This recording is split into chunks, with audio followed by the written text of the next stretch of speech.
A very good evening to everyone, and welcome to the second very huge and very important session in the ongoing Perio Masterclass. A very good evening to Rajiv Chitgupi, sir. Very good evening, sir. Good evening. How are you, sir? All good, all good. So it is a proud pleasure to be inviting Rajiv, sir, again back into the Perio Masterclass. And here we invite Dr. Vinayak Kumbujkar, sir. Dr. Hi, good Rajiv evening, Chitgupi, sir, would everybody. be introducing Dr. Vinayak, sir. Over to Rajiv, sir. Thank you, Anand. I welcome all the viewers for the second lecture of Perio Masterclass series. I take great pleasure in introducing Dr. Vinayak Kumbojkar, my very good friend, my BDS batchmate, now the professor and head Department of Periodontology, KLE Dental College, Belgaum. He is heading the department since 1st January 2018. He completed his BDS from KLE Institute of Dental Sciences in 98, then went on to complete his masters in periodontics from A.V. Shetty Memorial Institute of Dental Sciences, Mangalore in 2005. He has achieved academic excellence both as a student as well as a faculty. He has received training in both conventional as well as basal implantology. He has undergone maxillary sinus augmentation as well as hard and soft tissue augmentation under Dr. Cho, director of Ostem AIC South Korea. Dr. Vinayak has received training for all-on-4 and all-on-6 techniques for rehabilitation of atrophied jaws under Dr. Komal Mujumdar from Mumbai. He has undergone cortical and basal implantology training under Dr. Virendra Kumar SC from Bangalore. Currently, Dr. Vinayak specializes in full mouth rehabilitation using dental implants, especially with immediate loading. Apart from dental implantology, his areas of interest include surgical and plastic periodontal surgery, microsurgery, and lasers. His research areas are focused around biomarkers of periodontal diseases and herbal applications in periodontics. He has around 13 publications in national and international journals and has delivered several guest lectures on regional and national forums. I welcome Dr. Vinayak to talk on one of the most important topics, diagnosis and treatment planning in periodontics. Over to you, Dr. Vinayak. Rajiv sir, I guess Dr. Vinayak sir has by mistake logged out. So we will have to just hold on by the time he just logs in. So we Okay. have a few minutes if you would like to share something, sir. Okay. As an introduction to today's lecture, I would like to say 1 or 2 minutes till he logs in. Periodontics becomes the hub of dental practice because most of the branches are spread all around periodontics. And looking at the clinical situations, the treatment plans, and the complications that arise after the treatment is over, I've realized over a long period of time that most of the complications or failures in treatments come out of very simple thing, that is mistakes done in diagnosis and treatment planning. So treatment execution is different, treatment planning is different. Treatment planning has to be very precise and elaborate and keeping the end point in mind. So there are a lot of things which come as symptoms, some things which come as signs which we have to identify on our own in order to arrive at the right diagnosis. And as we see in most of the clinical situations, periodontics acts as a complement to the actual restorative dentistry treatment. So you need to identify where periodontics is the actual problem and where doing the right periodontal treatment will enhance the quality of outcomes that you are actually intending to do for restorative dentistry, rehabilitation, or prosthodontics. And diagnosis and treatment planning becomes even more critical if you are doing implantology practice because you need to identify the kind of tissue, the quantity of tissue, quality of tissue, whether it is going to remain at the same level for coming many years or it is going to recede, it is going to thin down. So everything boils down to your first appointment, how clearly and how much in detail you are going to do the clinical examination. So Dr. Vinayak will cover everything in his today's session today. So I think he's going to log in right now. Yes, sir. So I guess there is some internet issue. As we were discussing, there is heavy rainfall in southern parts of India. So his internet had conked off. So I just spoke to him. He's just logging back in. So as you were talking about, sir, the soft tissues and implantology. So just before the lockdown, I had the honor of listening to you on the same topic. And those words are still ringing in my head. The soft tissue and implantology. Yeah, so what I can tell you before this lecture is, during our third BDS and final BDS, on the case paper, we used to make one block on the upper right side, to write down the risk factors of the patients. We used to write if the person is hypertensive, diabetic. That's how we used to write his risk profile in very short. Now, if you are in restorative dentistry, rehabilitation and prosthetic dentistry, I just want to make another block on the right hand side of the case paper and start writing the aesthetic risk factor. So you just look at whether the tissue is thick or thin, whether it is at the CEJ or it has gone down. Even if you make a note of these few things, you will get enough idea how the tissue is going to behave in the long run. Yes, exactly. Okay, we have Dr. back here. We have Vinayak sir with us. Yes, sir. Could you please share your screen? I've shared it. Can you see? No, it's not received yet, sir. 1 second. 1 second. Internet always gives away when you need it the most. Yeah, true. It's like IRCTC का website. जब ticket book करने जाओ तभी नहीं होगा. Can you see it now? Not yet, sir. Have you shared it? Yeah, I clicked on. Yeah, full screen. Now, when you click on share screen, you will find several windows. You will have to click on the small section of your PPT that is visible on the screen. Then I got it now. I got it now. Yeah, now it is visible. Yeah, visible now. Sir, could you just press that hide button on that tab there? Yeah. So Rajiv sir, I guess we are set. Rajiv sir, all over to you. Okay. Dr. Vinayak. Yeah. Good evening, everybody. Topic for my masterclass today is diagnosis and treatment planning in periodontics.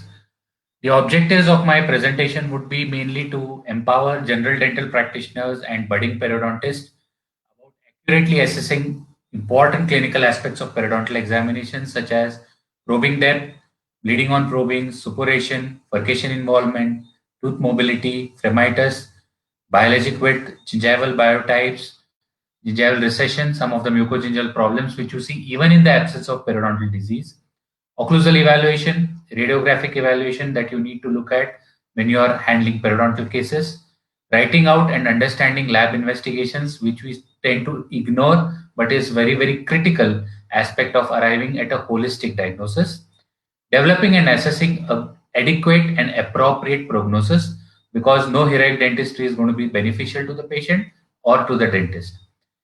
Analyzing all this data that you have collected and arriving at a near accurate diagnosis and drafting a customized treatment plan which will be highly beneficial to the patient. So where do we begin? Now this is a dilemma that whenever the patient who is suffering from periodontal problem comes and sits on your dental chair, you don't tend to understand exactly, you tend to just abruptly start looking at some aspect of the gingiva where he's complaining that I have pain here or I have bleeding gums here, and you really don't know from how to begin, and that is where the entire thing goes wrong. That is you make a wrong beginning. So it is very important for you to understand that whenever you have a new patient or an old patient, what is the protocol or workflow that you need to follow. So in case it's an old patient, definitely you just have to update the history from his last or previous visit that he has come to and appropriately enter the checklist details from where you had last seen him. But suppose it's a new patient, you tend to miss out on a lot of things. So my suggestion is that be meticulous and have an appropriate planned questionnaire which will help you determine the history, determine vital signs such as blood pressure, latest physical examination and any findings, medications that the patient may be taking, his diet and habits, hard and soft tissue examination. I'll be covering each of these aspects in detail as we progress with the talk or lecture. Now, let us look at some aspects that many patients come to you with a apparently periodontally healthy mouth. Okay, so you may not be interested in trying to look at certain aspects which will definitely play a critical role from a periodontal tissue perspective, even if you are subjecting the patient to other restorative treatment or any other modality of dental treatment. So you need to understand that even in a periodontally healthy mouth, there are certain aspects that as general dentist or even as a periodontist, you need to look at, because when you are aware of these physiological variations, you will be able to understand the implications or bearing that these aspects of periodontal tissues will have on your final outcome of your other dental treatment or the overall health of the dentition and the mouth of the patient. So what are those?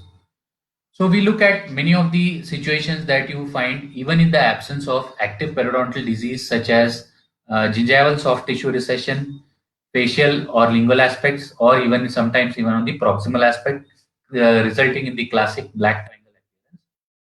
Then many a times you will also come across situations where you have a lack of keratinized gingiva, then inadequate vestibular depth, inappropriate or aberrant frenal or muscular attachments. Sometimes you may have gingival access in the form of pseudopockets that is resulting from gingival enlargement. You may have inconsistent or inappropriate gingival margins, excessive gingival display, gingival enlargement, or sometimes even abnormal color of the soft tissue resulting from pigmentation due to various causes. So gingival recession normally is seen in adults, which tends to increase with age and is normally associated with high as well as low standards of oral hygiene. Now, what is the problem that it poses? It poses aesthetically unacceptable situation that the patient comes to you with. The black triangles may make the patient repeatedly come to you saying that, "Doc, I'm not happy with the way this looks because my teeth tend to have darker aspects between them and I'm not happy with it." Then the other common problem because of gingival recession is dentinal hypersensitivity. The moment you have a tooth root which is denuded of its soft tissue attachment, you will have wear and tear of the overlying cementum, resulting in exposure of the dentine, resulting in dentinal hypersensitivity.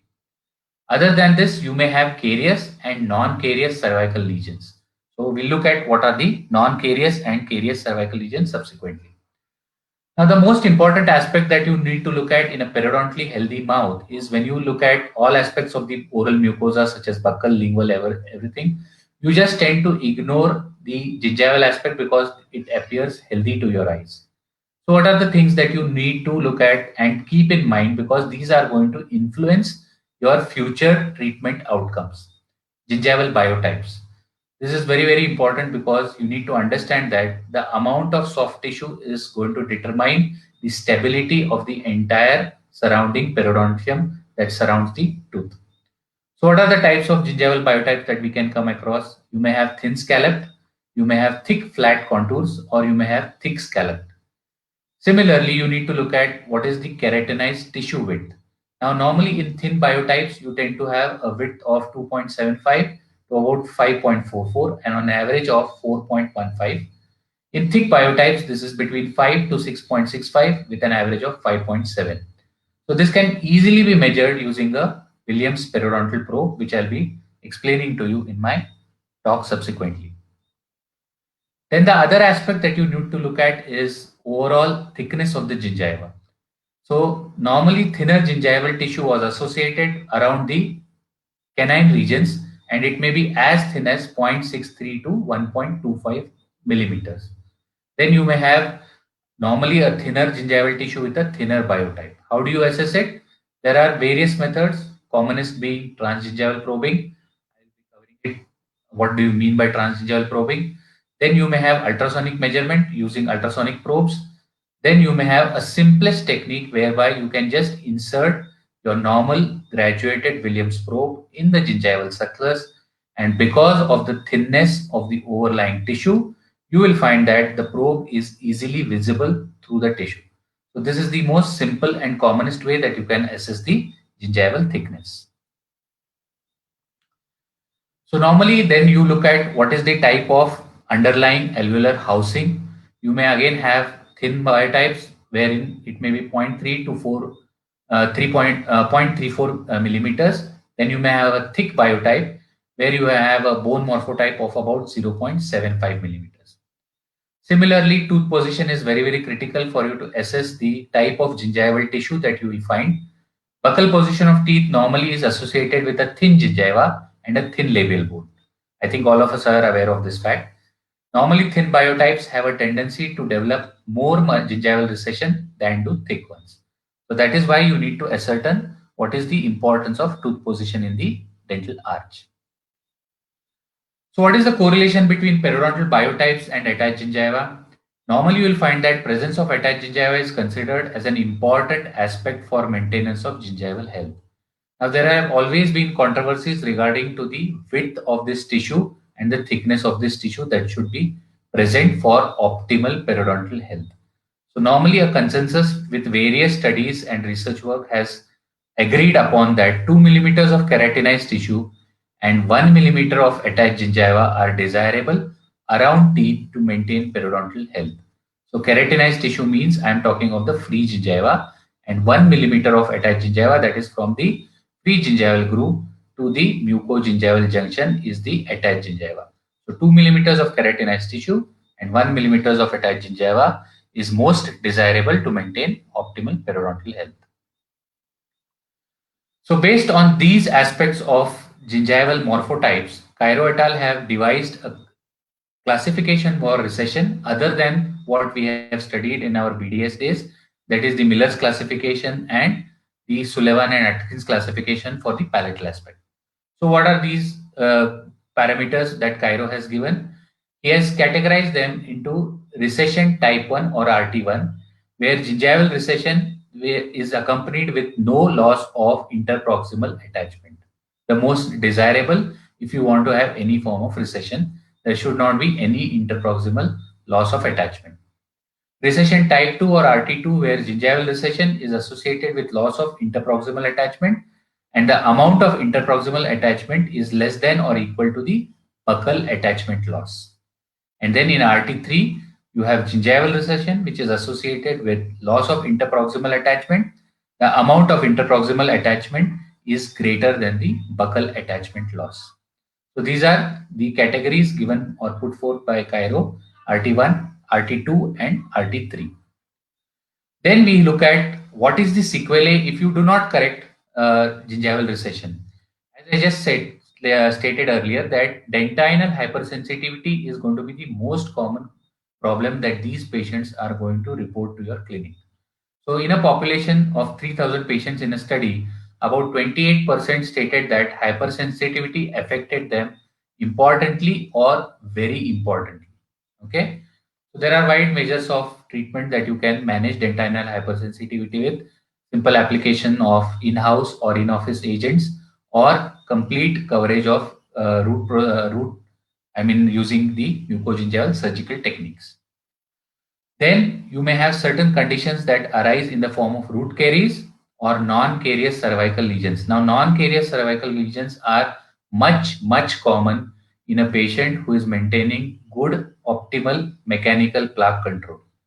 So these non-carious cervical lesions are in the form of wedge-shaped, disc-shaped, flattened, irregular areas. Okay. So how do you classify these non-carious cervical lesions? Vinny Pareto has given a classification where he has given class A, class B, and comparison and inclusion of CEJ along with or without presence of a step. So in class A, there is absence of a step and the CEJ can be seen. Then there is another category of class A where there is CEJ detectable with a step. Class B, CEJ cannot be seen and is without a step. And in class B, CEJ is again not seen, but there is presence of a step. So these are very important because these are the areas where you are going to have cervical abfraction, wherein you are going to have chipping off of the tooth material in the region of the CEJ, resulting in these so-called non-carious cervical lesions. Now, the most important and quite regularly ignored aspect of the periodontium is biologic width. Now, in a healthy mouth, the moment the dentist performs any restorative procedure, it could be enhancement of appearance even using laminates or veneers, this concept comes into play. Now, what is biologic width? Biologic width is nothing but the sum total of the supracrestal tissue which is present, and this is equivalent to the epithelial attachment plus the connective attachment, which is about 2.04 millimeters. Now, this is very important for the integrity of the entire periodontium. The moment you encroach upon this, you are bound or deemed to bring about soft tissue irritation. And so no matter how high class or world class treatment you have done, the patient will come back to you with a region of erythema or irritation or persistent bleeding around the best quality of restoration that you have given him. So what are the types of biologic widths that you see in different types of patients? They may vary from about say 3 millimeters in cases of high crest case, or even extending up to 8 millimeters in cases of low crest case. Now high crest means the distance of the alveolar crest from the CEJ is about 3 millimeters, or the highest tip of the soft tissue. Low crest means it is about the alveolar crest is at much lower level or apical level as compared to what you would desire. So what do you infer from this? High crest cases definitely warrant intervention. That means you need to correct it so that the biologic width is established should you plan a restorative procedure which may encroach upon the biological width of the periodontia. So how do you assess or find out what is the right amount of biologic width that you should have before you attempt any subgingival restorative procedure? So this method is referred to as transgingival probing or bone sounding. So normally it can be identified by probing under local anesthesia, subtracting the sulcus depth from the surrounding measurement. So if this distance is less than 2 millimeters at one or more location, then a diagnosis of biologic width violation can easily be confirmed. So you got my point? The moment you do a transgingival probing after administering adequate amount of LA, you will find that if the distance is less than 2, then you may have to surgically restore the biologic width so as to ensure an optimal treatment outcome whenever you are planning a restorative procedure. To summarize, what are the aspects that you of the soft tissue of the periodontium that you want to see or examine in the absence of periodontal disease? One is biotype, where you have thin scallop, thick scalloped or thick flat. Then you have gingival or soft tissue recession on the facial or lingual aspects, then interproximal or papillary aspects, severity of the recession as given by Cairo, gingival thickness, gingival width, presence of non-carious cervical lesions or active cervical caries, patient aesthetic concern, presence of hypersensitivity, then checking for any lack of keratinized gingiva, inadequate vestibular depth, any aberrant frenal or muscular position, gingival access in the form of pseudopockets, inconsistent gingival margin, gingival display, gingival enlargement, any abnormalities in the color of the soft tissue. Now we move on to evaluation of the periodontium in the presence of active disease. So the simplest thing that will indicate the presence of active disease as per a periodontist is the presence of bleeding on probing, simply because it is a objective sign of gingival inflammation and it definitely points towards the presence of an ongoing periodontal disease. So how do you do it? You just run the tip of the Williams graduated periodontal probe on the inner aspect of the soft tissue wall of the sulcus or the periodontal pocket and wait for a period of 30 seconds to ascertain if the bleeding is present. Why 30 seconds? Because this is the time required for the blood to extravasate from the capillaries of the connective tissue beneath the epithelium and come to the surface. This is a most common viva question asked to many of the undergraduates, and sometimes it is very surprising that even the postgraduates do not understand what is the rationale of waiting for 30 seconds. So then what kind of situation that you are going to land up with in the presence of active periodontal disease? You may have a gingival pocket. That means the tissue or the gingival margin has moved coronally. Then it is also called as a false pocket. Or you may have a suprabony pocket where the base of the pocket is above the alveolar bone, as all of us know, or an intrabony pocket where the base is below the crest of the alveolar bone. So the most common instrument that one should have in a dental operatory is a good Williams graduated periodontal probe. Just to quickly brush up, the markings are from 1, 2, 3, 5, 7, 8 and 9 and 10. 4 and 6 is missing for ease of measuring. That means when you are doing the charting, you don't want to have an erroneous repetition of the readings, and that is why 4 and 6 has been not included in the marking of the Williams graduated probe.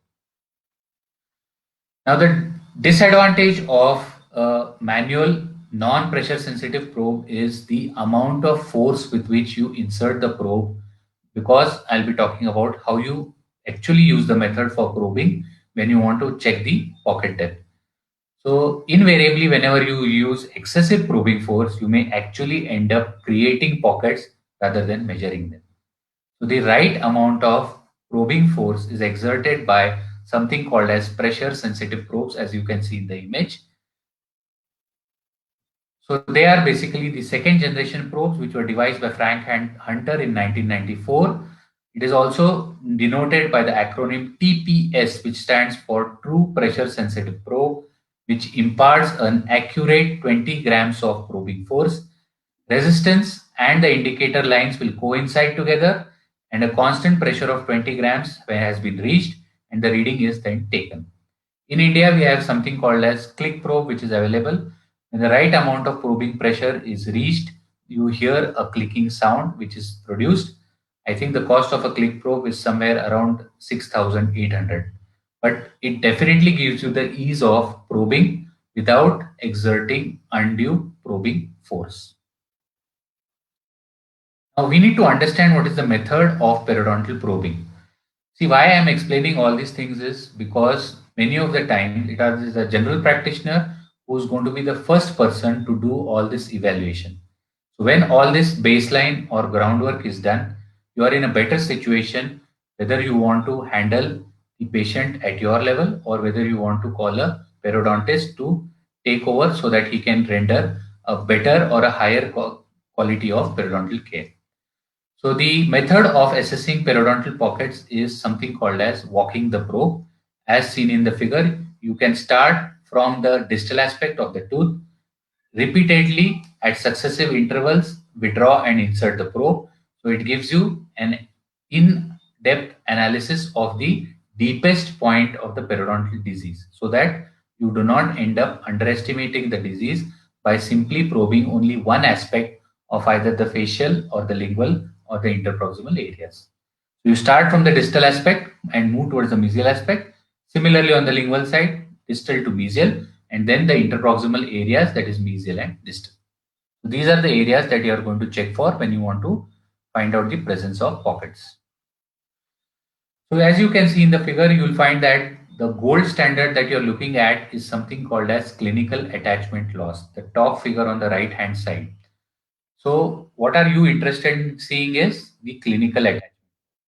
It is given as the distance from the CEJ to the base of the pocket. So this is what we are looking at because this is what we are trying to regenerate when we are attempting any form of periodontal therapy. Then you need to look at how will you examine furcation areas of multi-rooted teeth. So the best probe that you can use for this is, in the absence of a neighbor's probe, is the pigtail of your Explorer. But the disadvantage is that it will only give you the presence or absence of furcation involvement without you being able to analyze or quantify the amount of destruction that has happened.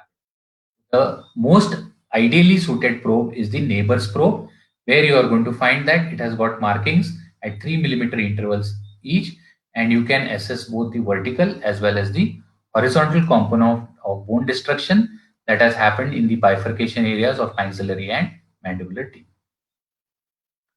So this is how you are going to end up checking with the neighbor's probe, the Williams graduated probe. So in the picture on the lower right hand side, you can see the buccal furcation involvement that is being picked up by the neighbor's probe.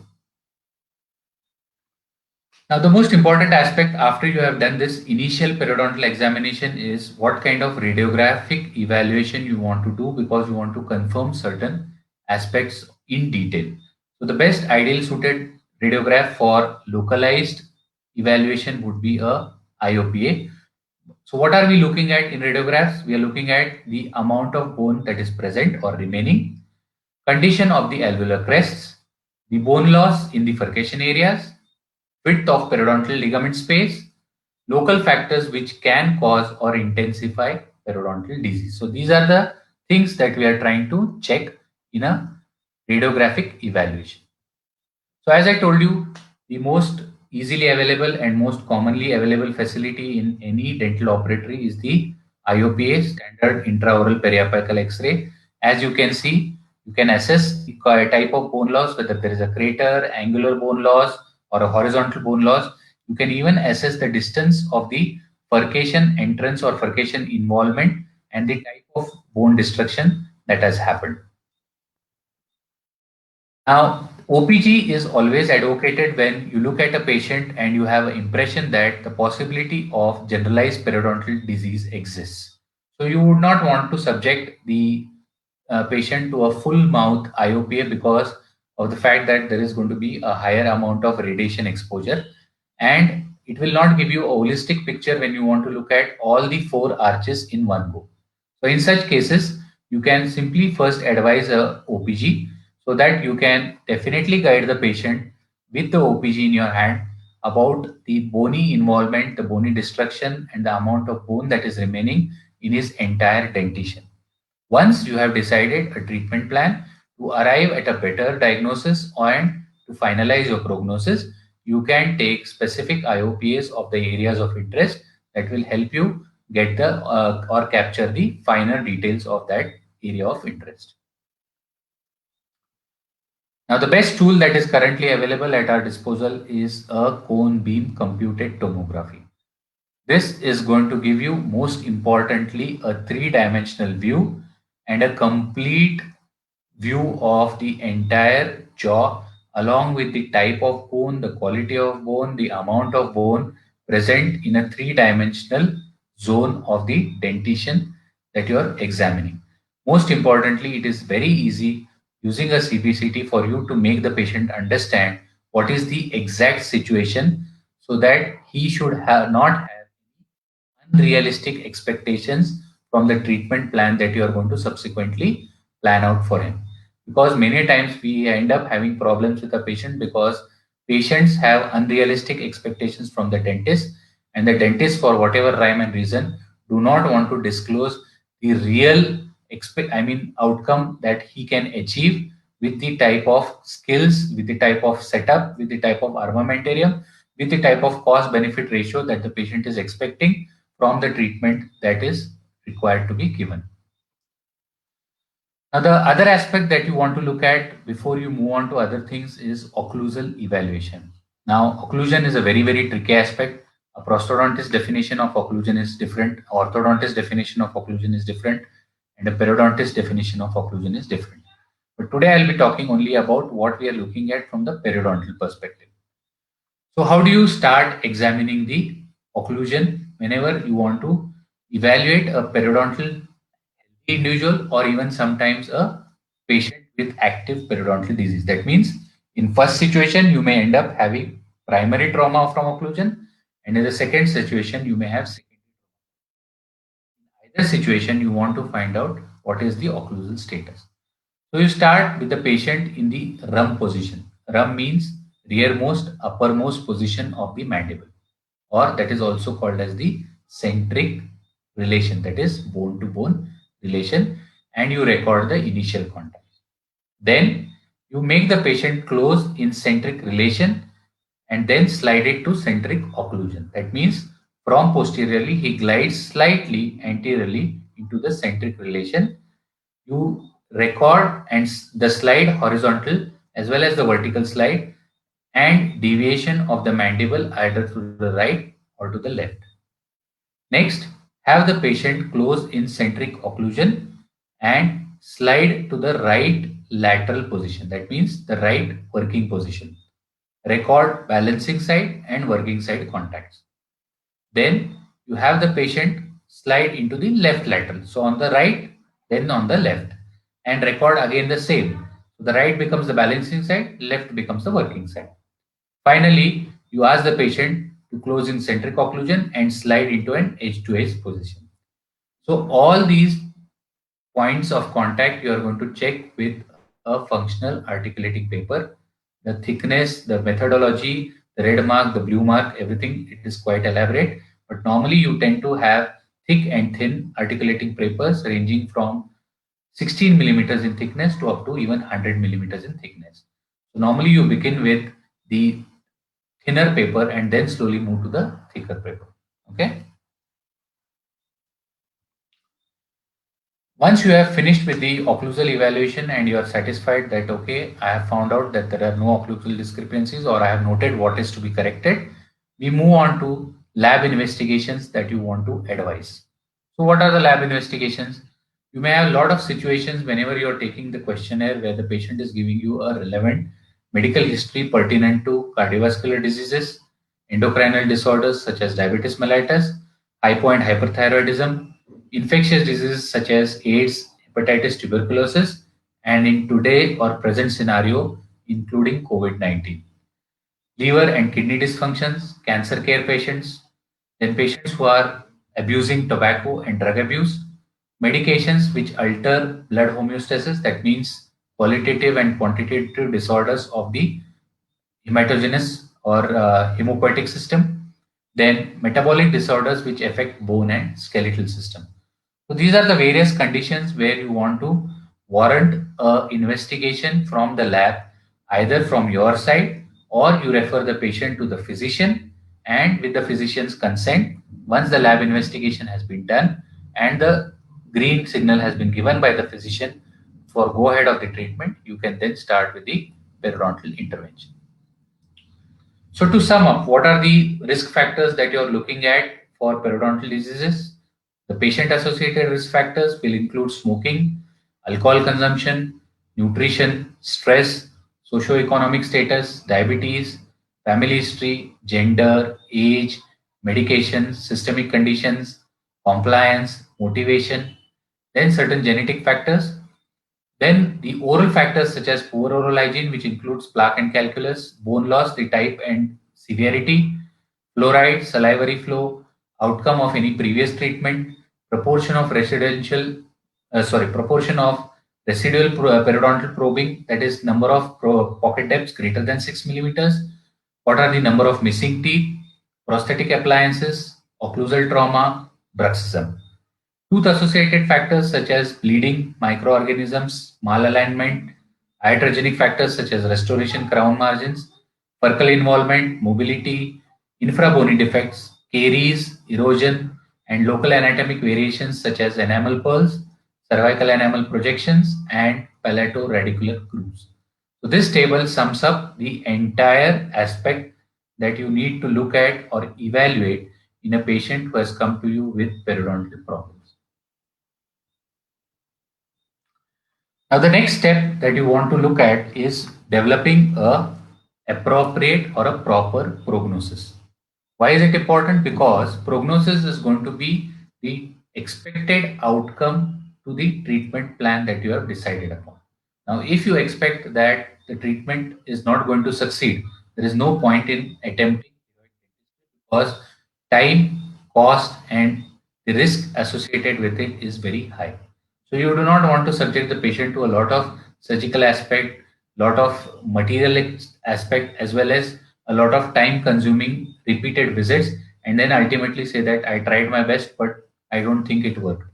Why it did not work is because probably you did not ascertain the prognosis at the time you decided to give that particular modality of treatment to that patient. So assessing or developing a prognosis is very, very critical. So how do we begin with? Now, prognosis of a patient whose diagnosis and a tentative treatment plan are complete. So first aspect you take into consideration is age of the patient. Younger the age, normally it is poorer the prognosis, and older the age, it is better the prognosis. Probably it is because of the kind of destructive form of disease that the patient is whenever the patients are of the younger age group, probably because of the underlying hyperimmune response that these patients tend to have as compared to older individuals. Now, the next important aspect is skills of a treating dentist. As anybody can assess this, fewer the skills, poorer the prognosis, more the skills, better the prognosis. So this emphasizes the need for continuously updating our clinical as well as skill knowledge in dental treatment modalities so that we are able to offer the best of dental care to our patients. Then we consider the systemic health status of the patient, whether it is compromised, whether the patient is a diabetic, whether the patient is a hypothyroid or a hyperthyroid, whether the patient is a hypertensive, whether the patient is having any cardiovascular disease, and what are the various medications that the patient is on. So if yes, then definitely you can ascertain that the prognosis will be much poorer as compared to an individual who is systemically healthy. Now, does the patient have habits which jeopardize your therapy? You need to very, very importantly understand, because many a times patients tend to come to you with tobacco abuse habits and parafunctional habits. So unless these corrective measures are instilled in place, you can easily presume that even the best of treatment what you give is bound to fail, because the patient is going to persist with these habits, and this in turn is going to be detrimental to the treatment outcome. Now, does the patient have any behavior which can adversely affect therapy? You need to again understand that there is a lot of emotional aspect that is involved with the dental problems. So if you have patients who are stressed, who have some psychological disorders which have resulted in adverse habits such as smoking, alcohol consumption, or who have parafunctional habits such as nail biting, bruxism, clenching. So all these behavioral aspects of the patient, more importantly, the type of the patient, whether the patient is compliant, whether the patient is critical, whether the patient is skeptical about what the dentist is going to offer him, are all in turn going to influence the outcome or success of what you are going to give the patient in terms of treatment. So definitely, if the patient is going to have a behavioral problem that is going to come in the way of your treatment, the prognosis definitely is not going to be good. Last, we look at parafunctional habits or unmanageable restorative problems, because there can be situations where the patient may have spent huge amount of money for getting iatrogenically wrong treatment done. So he or not in a situation, neither is he in a situation to entirely forego or correct the kind of work that has been done, but that in turn has resulted in the present status of the periodontium being destroyed or affected. And to improve it, you need to correct it, but the patient is not willing to do it. So it is an unmanageable restorative problem. And whether there is a accompanying parafunctional habit, you need to check or ascertain before you devise a treatment plan to that patient. So how severe is the progression of the disease is another important aspect that you are going to look at. It means, are there any badly affected key abutment teeth? Now, many a times you will find that patients who come to you with generalized periodontal breakdown, you will have to actually understand as to what are the final number of teeth that you can actually salvage, and what are the teeth which you are going to extract, and the ones which you have decided to retain, are they of any importance in serving as abutments. So as I told you, if you read Carranza, you will find that many a times when we ask what are the types of prognosis, we end up saying good, fair, poor, no. That is the grading of prognosis. Here you are going to look at something called as therapeutic prognosis and prosthodontic prognosis. So many a times, even as a periodontist, I need to ascertain when I am going to do all this heroic treatment, what I am going to do is the end outcome of that tooth which I am going to retain in the mouth going to be beneficial to the patient as a whole. That means if that tooth is not going to serve a good abutment, then I might as well extract it at the initial onset itself instead of spending time and energy and money in trying to save that tooth. And ultimately, when the prosthetic planning is being done, the prosthodontist or even the dentist per se will say that no, this tooth we need to extract, we should have done it before. So this is what you need to take into consideration when you are calculating or evaluating the overall prognosis of the patient. Then are the teeth, multi-rooted teeth having severe furcation involvements, poor root forms or root proximities that do not augur well for kind of treatments such as root your bicuspidization or hemisection. So these are the things that you are going to look at. And most importantly, the duration of the periodontal breakdown. So if the patient is telling you that I had no issues about 2 or 3 years ago, but suddenly now in 2 or 3 years, I have developed mobility, I have developed loss of tooth. So you are going to easily understand that the patient is having a very aggressive form of or destructive form of disease, which may be very difficult for you to handle. So again, the prognosis becomes guarded. So when you have done all these aspects of analysis and evaluation, you need to analyze them comprehensively and arrive at a prognosis. So once we have done the diagnosis, we have evaluated the prognosis, then we come to a treatment plan. Now, before I move to the treatment plan, let me just highlight a couple of things that we have read in the standard textbooks of periodontics of Linde and Carranza. In Linde, you will find that the treatment plan is based on SICM, that is systemic therapy. That means where you are going to advise the patient measures such as quitting smoking. Then you are going to have the initial therapy where you are going to remove the local factors. Then you are going to have the corrective therapy where you are going to plan a whole host of surgical intervention as well as the restorative procedures that you want to do. And last M is the maintenance. If you look at the treatment plan that has been given in Carranza, you will find that it is the preliminary or emergency phase where any acute emergencies that the patient comes to you has to be managed, or the second phase, that is the phase 1, wherein you are going to do the etiotrophic or removal of the factors that are inducing the disease. Then you reevaluate phase 1. Then you plan for phase 2, that is surgical phase. Then you plan for phase 3, that is your restorative phase. And then you are going to have phase 4, which is maintenance phase. But the planning never goes in a linear form. That means you do not say that it is phase 1, then phase 2, then phase 3, and phase 4. No, it is always intervening phase 4 between each of the 3 phases. That means maintenance plays an important role in sustaining or achieving what you have done with each of the phases. So when I do a phase 1 or non-surgical phase, I follow it up with re-evaluation and a maintenance phase.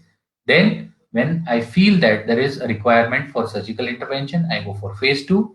Then again maintain what I have achieved using phase 2, and then do the phase 3, that is the restorative phase, and again put the patient on a complete maintenance protocol after all the treatment has been done. So how do you go about treatment planning? So planning is a systematic approach to defining the problem, setting priorities, developing specific goals and objectives, and determining alternative strategies and method of implementation. So after your diagnosis and prognosis has been done, the treatment plan has been chalked out, and the treatment plan is going to be the blueprint for the case management. So please remember that except for emergencies, you should not do any therapy until and unless you have an established treatment plan, because one wrong step and the whole thing can go haywire, because what you do without planning is always doomed to fail.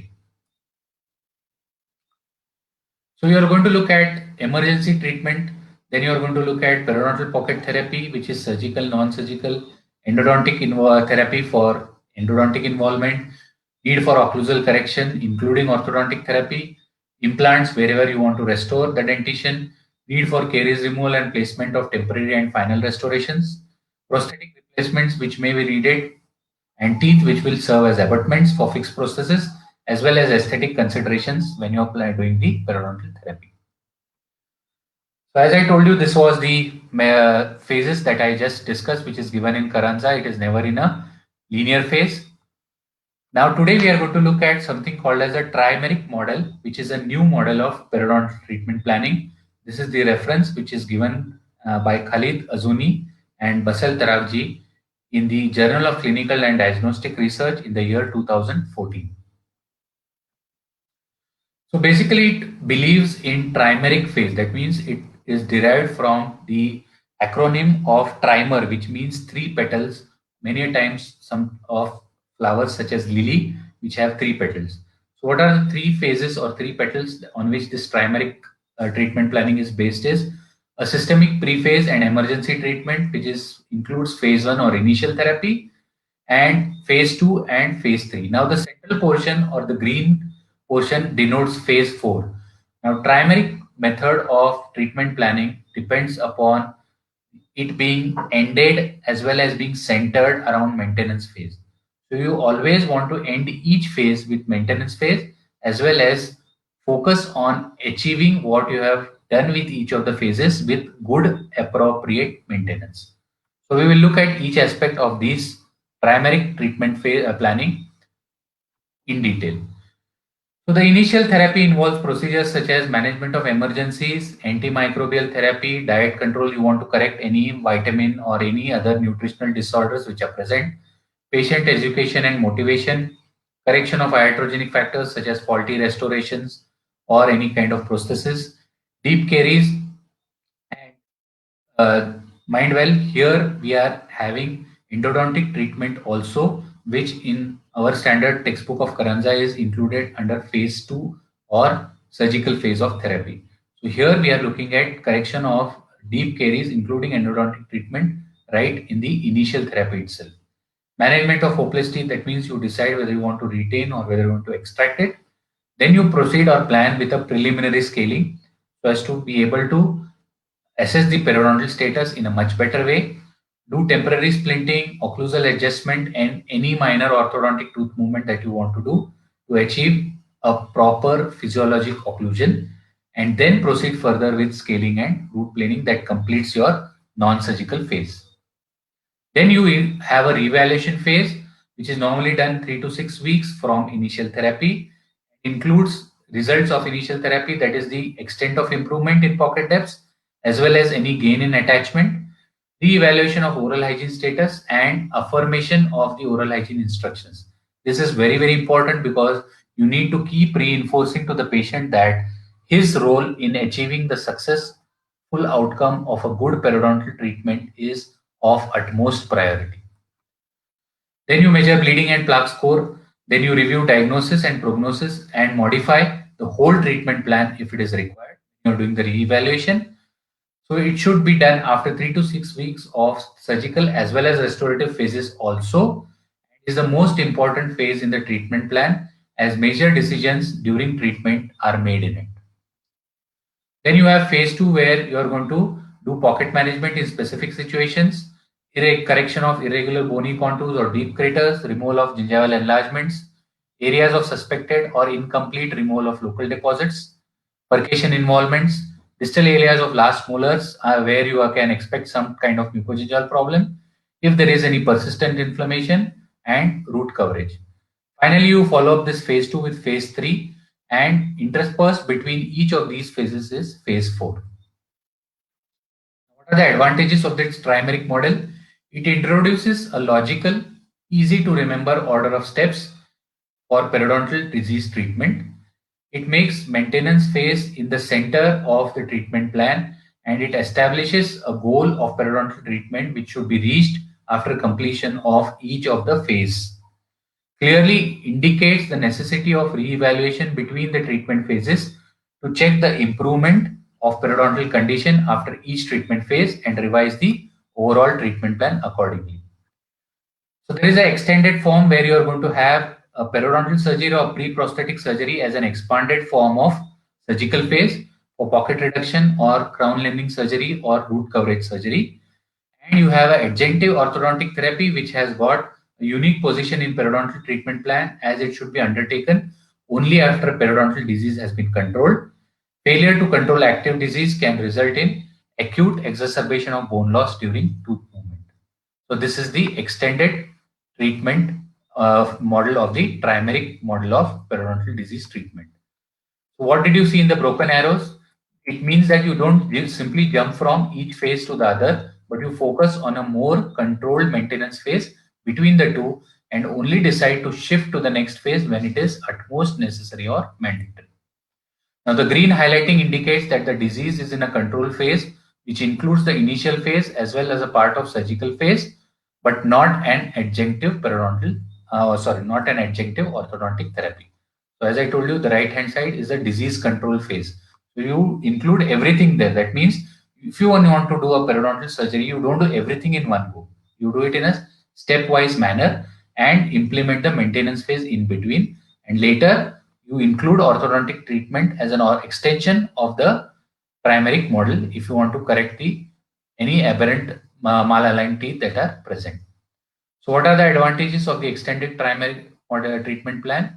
It introduces a clear and logical framework of the steps of treatment of periodontal disease, clarifies the stabilization. That means how effective is your disease control stage of periodontal therapy, as not all surgical procedures are needed in one go, and you can do it in a stepwise manner, which is indicated when you want to prepare the periodontium for any restorative therapy.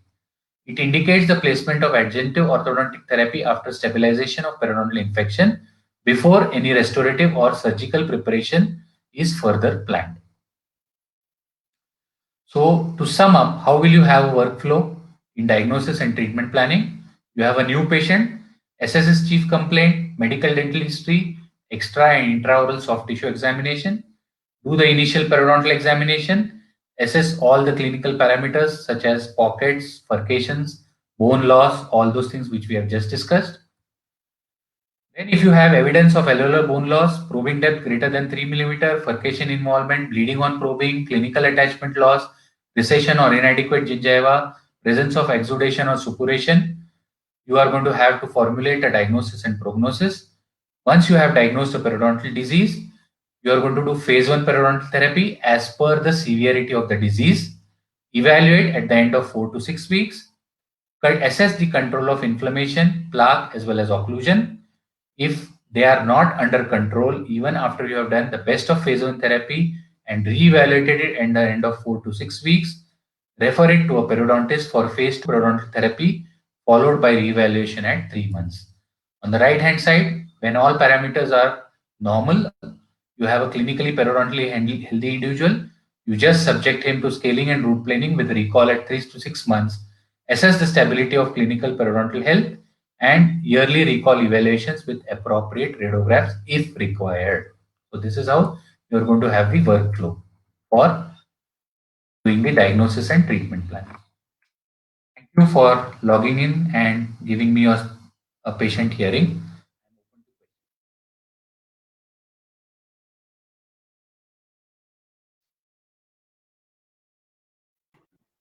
Thanks a lot, sir. It was a wonderful session. It was a great review of the entire diagnosis and treatment planning of periodontics. I'm sure all the viewers would have really enjoyed the session. I have a few questions, sir. If you have a few moments, we can take up a few questions. Please go ahead. Yes, sir. I have put up the question on the screen as well, sir. Dr. Pooja Dangri is asking, so sometimes if the crown cutting was inefficient, then the buccal gingiva becomes thickened. Why does this happen? And also it causes sticking of food particles there. Now, this is normally going to be associated with the contour of the final restoration or the crown that you are going to place. The moment you have an under contoured crown because of inadequate cutting of the crown, you will find that the normal sluiceways of the food pathway when the patient is chewing is going to be disrupted, resulting in the food particles getting accumulated in region of that crown.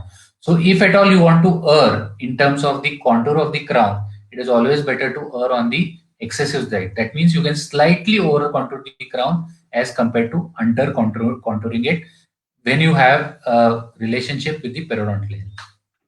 Sir, could you just stop sharing your screen so you will be able to see me and Rajiv sir also on the screen? I guess you are just seeing your screen till now. Yeah, I can see you now. Now I can see the question also. Yes. Okay. So there is one more question from Dr. Kimanpreet Mandar. Sir, what is the difference between an infrabony and an, I guess she meant a suprabony and an infrabony bone defect because she has written both this here. Yeah. No, it is basically the base of your defect. That means the base is going to be below the alveolar crest in case of infrabony. In suprabony, it is going to be above the crest. So how do you do that? You can find it out by doing the bone sounding. When you anesthetize the area and insert your probe and move the probe laterally, if there is going to be a resistance, that means the pocket is going to be infrabony. If there is no resistance, that means you are above the crest, so it is a suprabony pocket. Okay, great. Thanks a lot, sir. I wasn't aware of this. So, question from Dr. Soumya Keshri. what is the protocol for recurrent periodontal abscess treatment and medication given? Though maybe a bit off topic, but if you can take up, sir. No, recurrent periodontal abscess, I would term it as a chronic periodontal abscess. That means you do not have a one-time occurrence of pus. The patient tends to keep coming back to you with periods of exacerbation where you drain the pus, the patient goes off, again he comes back. So what would be the permanent care remedy for it? Definitely it is going to be a periodontal surgery. You want to do a flap procedure so that you eliminate the pocket lining and debride all the granulation tissue which is present in an area of chronic periodontal abscess. And medication, as far as an abscess is concerned, you do not give a medication unless and until you eliminate the underlying cause of the abscess. Because whenever you randomly or rampantly give antibiotics without eliminating the cause of the abscess, you in fact end up consolidating the abscess. So then it becomes difficult to drain. So please do not advocate antibiotics without draining an abscess, be it acute or be it chronic. It has to be treated, and only then as a supportive care you give antibiotics. Great. Thanks a lot, sir. Sir, I guess most of the other questions are related to topics which are yet to be covered. So I guess they would be automatically answered whenever we have those sessions, like for example, splinting and papillary construction, etc. So I guess we are pretty much done with today's session, sir. So we'll be posting in the questionnaire for today's session by tomorrow morning. So all of those who would like to appear for the questionnaire, please keep your self-prepared. The questions would be posted tomorrow, and you have a time span of exactly 1 week to appear for those. We'll be meeting again next week, exactly same date, same time, when we'll be joined by Dr. Bianca Nazareth Arya, and she'll be talking about ultrasonic scalers, local drug delivery, and systemic antibiotics. So catch all of you on the 21st of October at 9 p.m. Again, a very, very big thanks to Vinayak sir for joining us and enlightening us with this wonderful entire sum up of the entire diagnosis and thanks, sir. My pleasure, my pleasure, my pleasure. Thanks a lot, sir. Thank you. Bye-bye. Good night, everyone. Bye. Good night, everybody. Bye.